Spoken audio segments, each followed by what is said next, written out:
ನಾನು ಬಾಣತನದಲ್ಲಿ ತುಂಬ ಇಷ್ಟಪಟ್ಟು ತಿಂತಾ ಇದ್ದಂಥ ಸಾಂಬಾರಿದು. ಇವಾಗಲೂ ನೆನಪಾದಾಗೆಲ್ಲ ಮಾಡ್ಕೊಂಡು ತಿಂತಾ ಇರ್ತೀನಿ. ಇದನ್ನು ಮಾಡೋದು ತುಂಬ ಈಸಿ. ಮೊದಲಿಗೆ ಕಟ್ ಮಾಡಿರೋ ಸಬ್ಸಿಗೆ ಸೊಪ್ಪನ್ನು ಬಿಸಿನೀರಿಗೆ ಹಾಕಿ 10 ನಿಮಿಷಗಳ ಕಾಲ ಬೇಯಿಸ್ಕೋಬೇಕು. ಇದನ್ನು ನಾನು ಬಾಣತನದಲ್ಲಿ ಯಾಕೆ ಹೆಚ್ಚಾಗಿ ಬಳಸ್ತಿದ್ದೆ ಅಂದರೆ ಎದೆ ಹಾಲು ಹೆಚ್ಚಾಗೋಕ್ಕೆ ಇದನ್ನು ಕೊಡ್ತಾರೆ.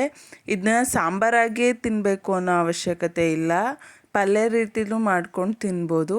ಹಾಗಾಗಿ ಈ ಸಾಂಬಾರನ್ನ ನಾನು ಬಾಣತನದಲ್ಲಿ ತುಂಬ ಹೆಚ್ಚಾಗಿ ಬಳಸ್ತಾ ಇದ್ದೆ. ಈ ಸೊಪ್ಪಿನಲ್ಲಿ vitamin C, vitamin A, calcium ಮತ್ತು ಮ್ಯಾಂಗನೀಸ್ ಅನ್ನೋದು ತುಂಬ ಹೆಚ್ಚಾಗಿ ದೊರೆಯೋದ್ರಿಂದ ಇದು ತುಂಬ ಒಳ್ಳೆ ಪದಾರ್ಥ ಬಾಣತನದಲ್ಲಿ. ಹಾಗಾಗಿ ಇದನ್ನು ಬಳಸ್ತಾ ಇದ್ವಿ.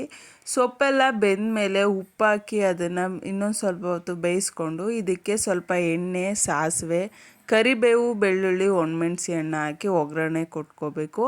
ಹಾಗೆ ಕಾದು ಆರಿರೋ ಅಂತಹ ಹಾಲನ್ನು ಇದಕ್ಕೆ ಹಾಕ್ಕೊಂಡ್ರೆ ಟೇಸ್ಟಿಯಾಗಿರೋ ಹಾಗೆ ಹೆಲ್ದಿಯಾಗಿರೋ ಸಾಂಬಾರು ರೆಡಿಯಾಗುತ್ತೆ. ಒಬ್ಬರೇ ಇರೋರು ಏನು ಮಾಡೋದು ಅಂತ ಯೋಚನೆ ಮಾಡ್ತಿದ್ರೆ ಈ ಸಾಂಬಾರನ್ನ ನೀವು ಮಾಡ್ಕೊಂಡು ತಿನ್ಬೋದು. ತುಂಬ ಆರೋಗ್ಯವಾಗಿರೋವಂಥ ಸಾಂಬಾರಿದು. ಮುದ್ದೆ ಜೊತೆ ಉಪ್ಸಾರು ಬೆಸ್ಟ್ ಕಾಂಬಿನೇಷನ್ ಅಂತ ಹೇಳ್ತಾ ಈ ವಿಡಿಯೋನ ಇಲ್ಲಿಗೆ ಎಂಡ್ ಮಾಡ್ತಾ ಇದ್ದೀನಿ. Thanks for watching. Do subscribe for more videos.